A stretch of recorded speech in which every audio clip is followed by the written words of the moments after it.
আসসালামু আলাইকুম আরাহমাতুল্লাহি ওয়া বারাকাতুহু। সবাই কেমন আছেন? আশা করি সবাই ভালো আছেন। আজ আপনাদের জন্য নিয়ে এসেছি গল্পের ৪র্থ নম্বর পর্ব। আশা করি গল্পটা আপনাদের ভালো লাগবে। তাহলে চলুন শুরু করা যাক। বেশ কিছুক্ষণ পর আমি বললাম, এই রাহা, কি হয়েছে তোমার? কান্না করছো কেন? আরে বাবা, না বললে বুঝবো কি করে কি হয়েছে তোমার?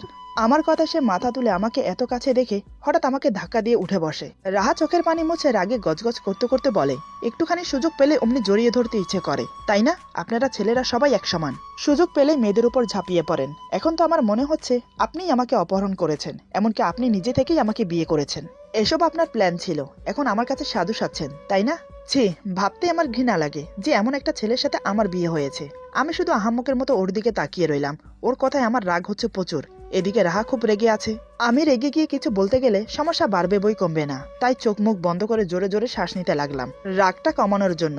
বলা যায় রাগ কমানোর এটা একটা টেকনিক, আর এমনিতেও হাদিসে আছে রাগ মানুষকে ধ্বংসের পথে ঠেলে দেয়।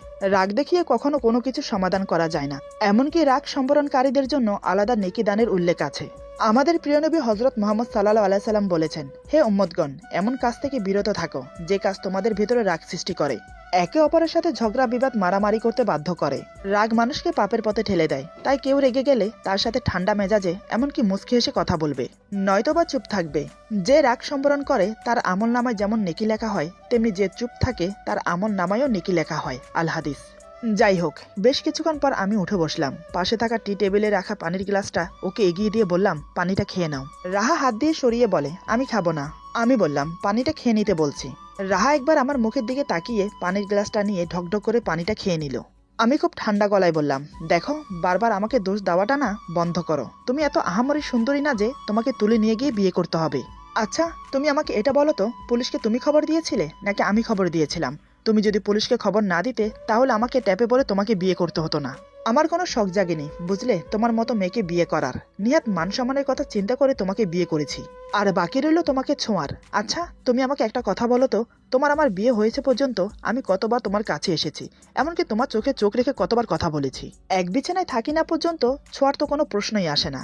বারবার তুমি আমার উপর এসে পড়ো, এমনকি আমাকে জড়িয়ে ধরো। তখন আমি বাধ্য হই তোমাকে না চাইতেও জড়িয়ে ধরতে।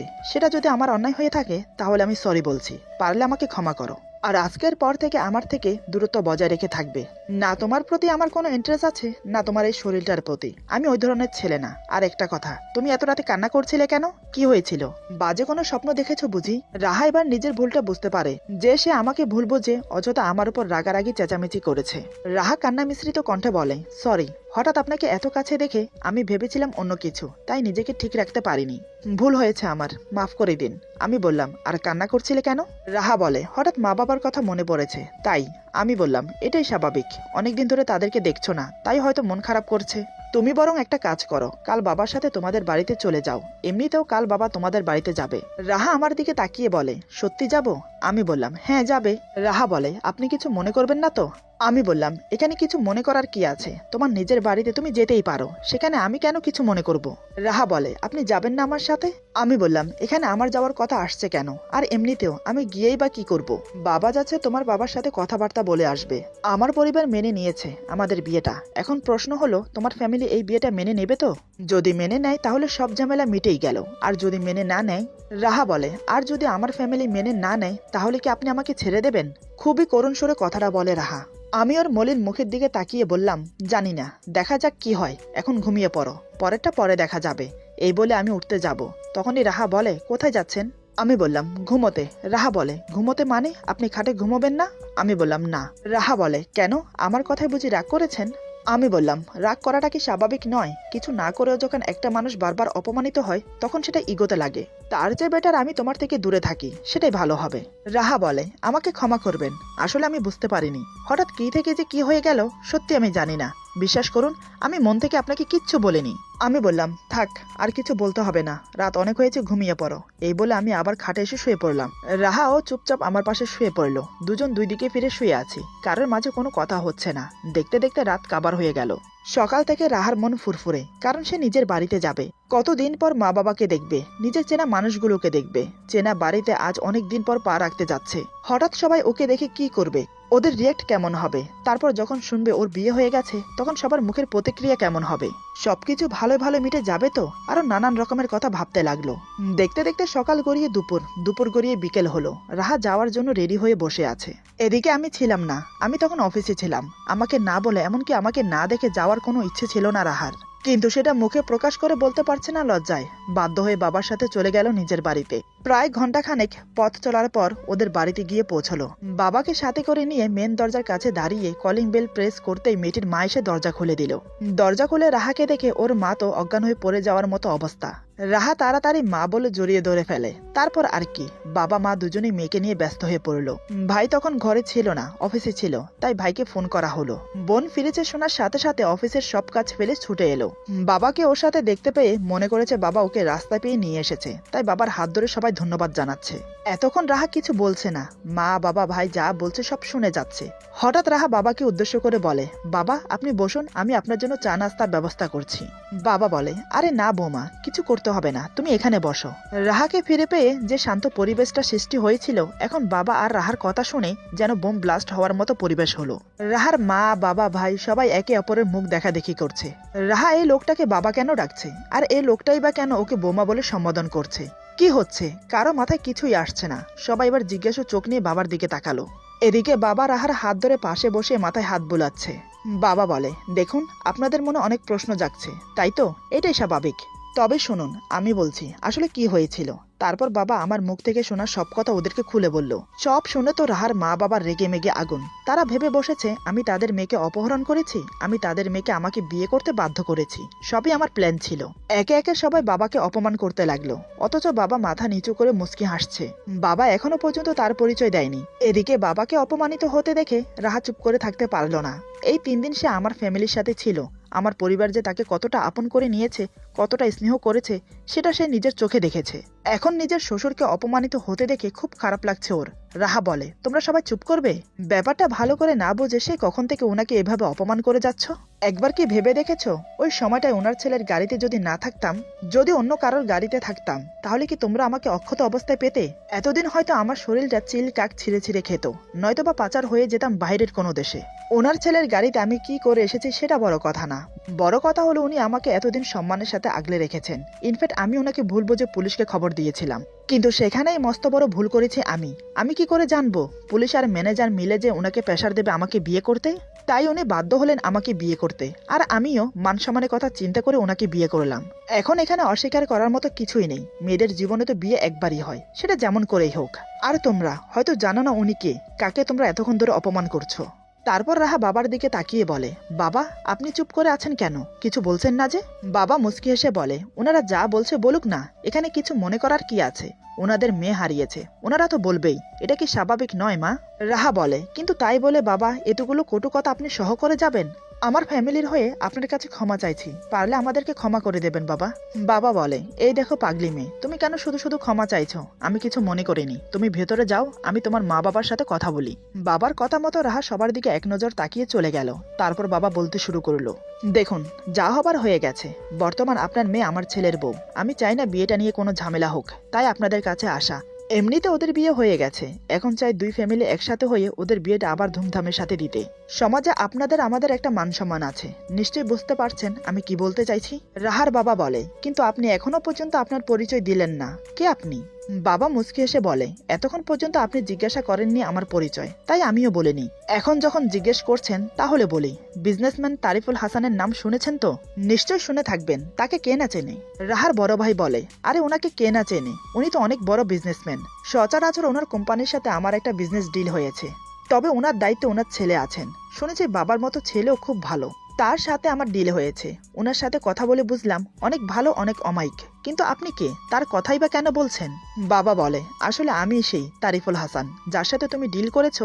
সে হলো আমার একমাত্র ছেলে তানভীর হোসেন তন্ময়, যে কিনা বর্তমান তোমার বোনের হাজবেন্ড। বাবার কথাগুলো শুনে ওরা সবাই সেখানে ঠান্ডা বরফের মতো জমে গেল। কারোর মুখ দিয়ে কোনো কথা বের হচ্ছে না, সবাই যেন বাকরুদ্ধ হয়ে গেছে। এতক্ষণ পর্যন্ত তারা যাকে অপমান করেছে সে আর কেউ নয়, বিখ্যাত বিজনেসম্যান তারিফুল হাসান। আর লোকটা কি অমায়িক, চুপচাপ এতগুলো কথা শুনে গেল। কিন্তু মুখ দিয়ে একটা কথাও বলেনি। এত অপমান হওয়ার পরেও রেগে যাওয়ার বদলে মুখে একটা হাসি লেগেই আছে। সবাই সবার ভুল বুঝতে পেরে মাথা নিচু করে নিয়েছে। রাহার বাবা বলে, আমাকে ক্ষমা করবেন, আসলে আমি জানতাম না আপনি সেই বিখ্যাত বিজনেসম্যান তারিফুল হাসান। প্লিজ আমার ব্যবহারে কিছু মনে করবেন না। একে একে সবাই ক্ষমা চাইতে লাগলো। বাবা একগাল হেসে বলে, আরে এখানে ক্ষমা চাওয়ার কি আছে, আমি আপনাদের অবস্থা বুঝতে পারছি। মেয়ে হারিয়ে গেলে মা বাবার মনে অনেক নানান রকমের প্রশ্ন জাগে, তাই আপনারা উত্তেজিত বশতে আমাকে কিছু বলেই ফেলেছেন, তাতে আমি কিছু মনে করিনি। যাই হোক, সব বাদ দেন, এখন আসল কথায় আসুন। আপনারা তো সব শুনেছেন, এখন আপনাদের মতামত বলুন। রাহার বাবা বলে, বিয়েটা যখন হয়েই গেছে এখন না মেনে উপায় নেই। যদি বিয়েটা না হতো তাহলে হয়তো আমি এই বিয়েটা মেনে নিতাম না। আমার কথায় কিছু মনে করবেন না, কারণ তেল আর জল কখনো এক হতে পারে না। কোথায় আপনি আর কোথায় আমরা মধ্যবিত্ত ফ্যামিলি, আপনাদের সাথে আমাদের যায় না। আমি কি বলতে চাইছি নিশ্চয়ই বুঝতে পারছেন। বাবা বলে, দেখুন আপনি ভুল বললেন, সবাই এক সমান না।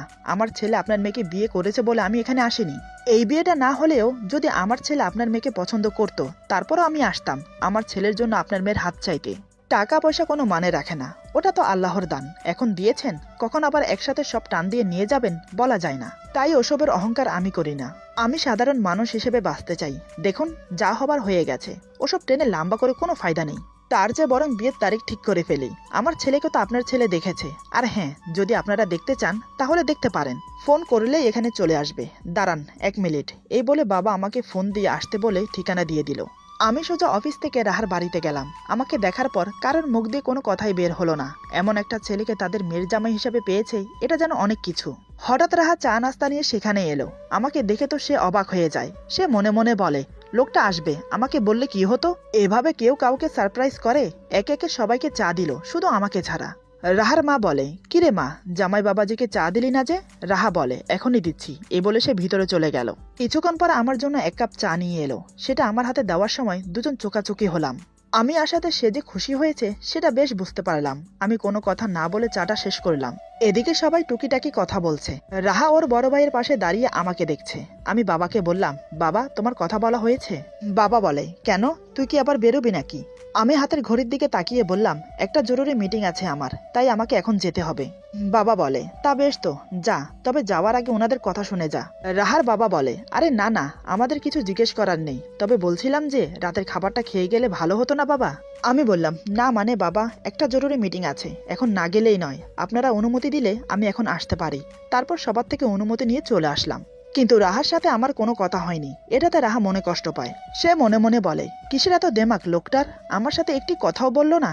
কোথায় ভাবলাম উনি আমার সাথে কথা বলবে, তাও আবার আলাদাভাবে, কিন্তু সেটা না করে উনি মিটিং এর অজুহাত দিয়ে চলে গেল। এভাবে নানান কথা ভাবতে লাগলো। সেদিন বাবা বিয়ের দিন তারিখ ঠিক করে চলে এলো। রাহা সেখানেই থেকে গেল। 1 সপ্তাহের মধ্যে বিয়ে হবে। দেখতে দেখতে সেই বিয়ের দিন চলে এলো। তারপর খুবই ধুমধামের সাথে আমাদের বিয়ে হলো।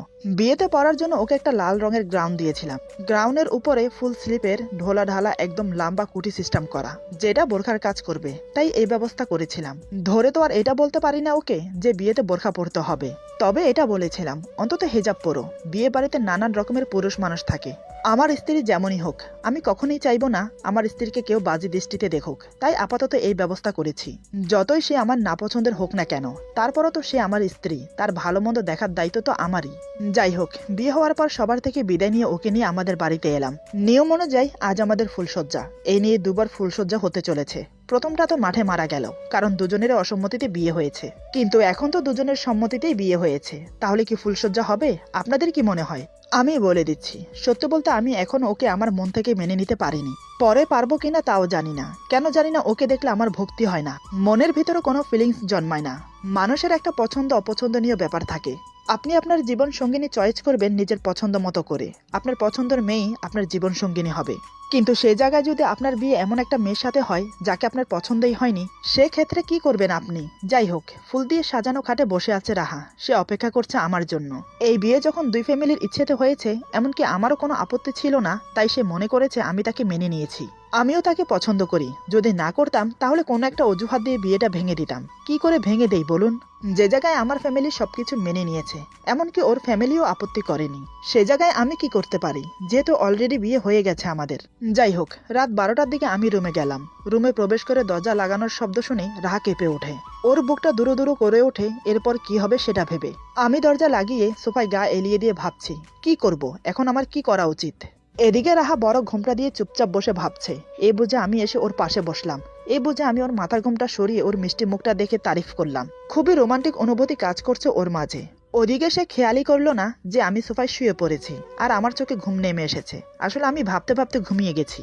প্রায় অনেকক্ষণ সময় কেটে গেল অপেক্ষা করতে করতে, কিন্তু আমার কোনো পাত্তা নেই। সে এবার অনিচ্ছা থাকা সত্ত্বেও ঘুমটা সরিয়ে দেখলো আমি কোথায়। দেখে আমি সোফায় শুয়ে আছি।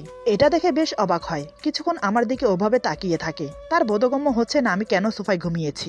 যে জায়গায় সবকিছু স্বাভাবিক সে জায়গায় আমার কি হলো আবার। ভাবনা যেন কোনো অন্ত নেই। রাহা ভাবে আমি ক্লান্ত হয়ে পড়েছি, তাই হয়তো ঘুমিয়ে পড়েছি। এটা ভেবে সে আমাকে ডাকতে আসে। আমি তখন কপালে হাত দিয়ে চোখ বন্ধ করে শুয়ে আছি। রাহা এসে আমার মাথায় হাত বুলিয়ে বলে, এই যে শুনছেন। প্রথম ডাকেই আমার চোখ খুলে গেল। চোখ খুলে দেখি রাহা আমার মুখের উপর ঝুঁকে আমার মাথায় হাত বুলিয়ে দিচ্ছে। রাহা বলে, কি ব্যাপার, আপনি এখানে ঘুমিয়ে পড়েছেন যে? আপনার কি শরীর খারাপ লাগছে? আমি কিছু না বলে উঠে বসলাম। আমি বললাম, না তেমন কিছু না, তুমি এখনো ঘুমাওনি? আমার কথা শুনে রাহা যেন আসমান থেকে পড়ে। অবাক চোখে তাকিয়ে থাকে আমার দিকে। সে বুঝতে পারছে না আমি কেন তাকে ঘুমোতে বলছি। কারণ আজ আমাদের বাসর রাত। রাতে হাজবেন্ড ওয়াইফ একে অপরের সাথে গল্প করে কাটাবে, একে অপরের কাছে আসবে, ঘনিষ্ঠ মুহূর্ত কাটাবে। এই রাত স্বামী স্ত্রী দুজনের মাঝে স্মরণীয় রাত হয়ে থাকবে। কিন্তু সেটা না করে আমি তাকে ঘুমানোর কথা কেন বলছি? তাহলে কি আমি ভুলে গেছি যে আজ আমাদের বাসর রাত? রাহা এসব কথা মনে মনে ভেবে আমাকে বলে, আপনি কি ভুলে গেছেন আজ আমাদের বাসর রাত? আমি বললাম, না ভুলিনি। রাহা বলে, আজকের রাত একটা স্মরণীয় রাত। এই রাত স্বামী স্ত্রীর মাঝে শুধু একবার আসে, কিন্তু আমাদের ক্ষেত্রে তো দুবার এসেছে। প্রথমবার হয়তো দুজনের মাঝে ভুল বোঝাবুঝির কারণে কিছুই হয়নি, কিন্তু আজকের রাত তো। এই বলে রাহা চুপ হয়ে গেল। আমি বললাম, আজকের রাত কি বলো? রাহা তারপরও চুপ। আমি বললাম, থাক কিছু বলতে হবে না, চলো নফল নামাজটা আদায় করে নেই, তারপর ঘুমাবে, আমার ঘুম পাচ্ছে। এই বলে আমি উজু করতে চলে গেলাম। রাহা আমার দিকে তাকিয়ে আছে। এটা যেন সে আশা করেনি। সে আমার কাছ থেকে অন্য কিছু আশা করেছিল। সে বেশ বুঝতে পারছে আজকের বাসর রাতেও তার সাথে আমার কিচ্ছু হবে না। কিন্তু কেন? প্রত্যেকটা মেয়েই তার স্বামীর ভালোবাসা পেতে ইচ্ছুক। তাহলে সে ভালোবাসা ওর কপালে কেন জুটবে না? নানান প্রশ্ন মাথায় ভর করেছে ওর, কিন্তু কোনোটারই উত্তর খুঁজে পাচ্ছে না। কোনোভাবেই যেন হিসাব মিলাতে পারছে না। আমি উজু করে আসার পর রাহা গেল উজু করতে। কিছুক্ষণ পর সেও এলো উজু করে। তারপর দুজন দুরাকাত নফল নামাজ পড়লাম। নামাজ পড়ে উঠে কাপড় চেঞ্জ করে আমি শুয়ে পড়লাম। রাহা বেশ কিছুক্ষণ ধরে আমার দিকে তাকিয়ে বসে ভাবছে। ওনার এরকম আচরণ আমার সহ হচ্ছে না। ইচ্ছে করছে চিৎকার করে কান্না করি, কিন্তু ওনাকেও কিছু বলতে পারছি না। এত রাতে সিক্রেট করাটা ঠিক হবে না। কাল সকালে জিজ্ঞেস করব এমনটা করার মানে কি। এইসব ভেবে সেও কাপড় চেঞ্জ করে শুয়ে পড়লো, কিন্তু মাঝখানে কোনো বালিশ দেয়নি। আর বালিশ দেওয়ারও কোনো প্রয়োজন বোধ মনে করেনি, কারণ সে আমাকে স্বামী হিসেবে মেনে নিয়েছে। এমনকি আমার সঙ্গ পেতে তার খুব ইচ্ছেও করছে। সেটা সে মুখ ফুটে না বললেও আমি বুঝতে পারছি। যেহেতু আমি অন্যদিকে ফিরে শুয়ে আছি, তাই আমার পিছনে কি হচ্ছে আমি বলতে পারছি না। তবে এইটুকু অনুভব করতে পারছি যে রাহা কান্না করছে। হয়তো আমার আচরণ তার কাছে অপমান মনে হচ্ছে, হয়তো তাকে ইগনোর করেছি বলে সেটা সে মেনে নিতে পারছে না। কিন্তু কি করব আমি যে কোনোভাবে মেনে নিতে পারছি না ওকে। কোনো ইন্টারেস্ট নেই ওর প্রতি আমার। কিন্তু এখন যে কান্না করছে, কিভাবে থামাবো? কি বললেও শান্ত হবে? প্রায় অনেকক্ষণ চুপচাপ শুয়েছিলাম। ভেবেছিলাম ওর কান্না বন্ধ হয়ে যাবে, কিন্তু না, বন্ধ হওয়ার বদলে ক্রমশ বাড়ছে। আমার আর সহ হচ্ছে না। তাই আমি ঘুমানোর ভান করে ওর দিকে ফিরে শুলাম। চোখ একটু ফাঁক করে দেখলাম সে আমার দিকে ফিরে শুয়ে কান্না করছে। আমি ঘুমের ভান ধরেই আমার এক হাত ওর মুখের সামনে রাখলাম, একদম ওর ঠোঁটের কাছে। রাহা ভেবেছে আমি ঘুমিয়ে আছি, তাই সে ওর একটা হাত আমার হাতের উপরে রেখে শক্ত করে ধরলো। আমি চুপচাপ শুয়ে আছি, দেখি ও কি করে। কিন্তু না, বেশ কিছুক্ষণ সময় কেটে গেল এভাবে। সে কিছু করছে না, শুধু কান্না করছে আমার হাত শক্ত করে ধরে। মনে হচ্ছে আমার হাতটাই যেন ওর একমাত্র সাহারা। হঠাৎ টুপ করে আমার হাতে একটা চুমু খেলো। তারপর আমার হাত ওর বুকের সাথে শক্ত করে চেপে ধরে রাখে। এমন ভাবে বুকের সাথে হাত চেপে রেখেছে যার ফলে আমার হার্টবিট বেড়ে যাচ্ছে। শরীর ক্রমশ গরম হয়ে উঠছে। অন্যরকম একটা শিহরণ জেগে উঠেছে ওকে কাছে পাওয়ার জন্য। কিন্তু আমি এত সহজে দুর্বল হতে পারি না। ওকে কোনোভাবেই বুঝতে দেওয়া যাবে না যে আমি ওর ছোঁয়া পেলে ওর প্রতি দুর্বল হয়ে পড়ি। না, এভাবে আর কিছুক্ষণ থাকলে সত্যি কিছু একটা হয়ে যাবে। এবার দেখছি আমাকে কথা বলতেই হবে। আমি চোখ খুলে ওর দিকে তাকিয়ে বললাম, কি হয়েছে? এত রাতে কান্না করছো কেন? আচ্ছা, তোমার সমস্যা কি বলো তো? যখন তখন শুধু কান্না করো। আমি তো তোমাকে কিছুই বলিনি, যার জন্য এভাবে কান্না করছো। আমার কথা শোনার সাথে সাথে আমার হাত ছেড়ে দেয়। আমি সেটা দেখেও না দেখার ভান করলাম। রাহা ফ্যালফ্যাল করে আমার দিকে তাকিয়ে আছে। সে মনে মনে বলে, আমি কেন কান্না করছি আপনি কি সত্যিই বুঝতে পারছেন না, নাকি বুঝেও না বোঝার ভান করছেন? কেন কষ্ট দিচ্ছেন আপনি আমাকে? কেনই বা এমন করছেন আমার সাথে? আমি ওকে এভাবে তাকিয়ে থাকতে দেখে বললাম, কি হলো? এমন করে তাকিয়ে আছো কেন? আর কথাই বা বলছো না কেন? রাহা কান্না জড়িত গলায় বলে, কিছু না, এই বলে অন্যদিকে ফিরে শুয়ে পড়লো। আমি বললাম, কান্না বন্ধ করো, আর যেন একটাও টু শব্দ না শুনি। আর একটা কথা, মাঝখানে বালিশ দাওনি কেন? রাহা বলে, সরি, ভুলে গেছি। এই বলে সে মাঝখানে দুটো বালিশ দিয়ে দিল। আমি জানি সে ইচ্ছে করেই দেয়নি। আমি এটাও জানি সে আমার কথায় খুব কষ্ট পেয়েছে। ওকে এভাবে কষ্ট পেতে দেখে আমার খারাপ লাগছে। ইচ্ছে করছে বুকে একটু জড়িয়ে নিয়ে বলি আমার এমন ব্যবহারের জন্য সরি। এদিকে রাহা কান্না করতে করতে একসময় ঘুমিয়ে পড়ে, কিন্তু আমার ঘুম আসছে না। আজ ওকে এভাবে কষ্ট পেতে দেখে আমার খুব খারাপ লাগছে। আমি যেটা করছি ওর সাথে সত্যি কি ঠিক করছি? মনকে অনেক বোঝানোর চেষ্টা করলাম, কিন্তু কোনোভাবেই পারছি না। রাত আনুমানিক 2টো হবে। রাহা আমার পাশে ঘুমে কাতর হয়ে আছে। ঘরের ডিম লাইটের আলোতে ওর চেহারাটা বেশ ভালো দেখা যাচ্ছে।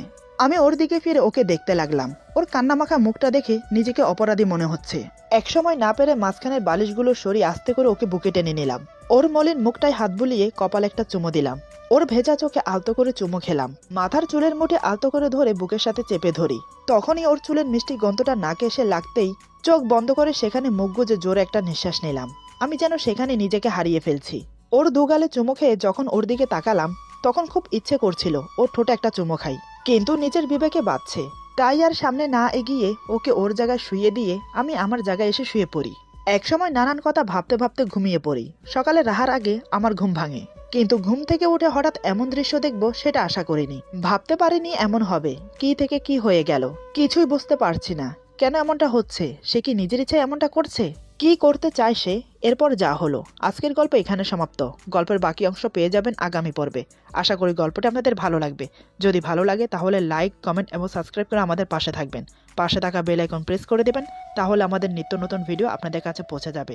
সবাই ভালো থাকবেন, বেশি বেশি করে শেয়ার করবেন। আল্লাহ হাফেজ।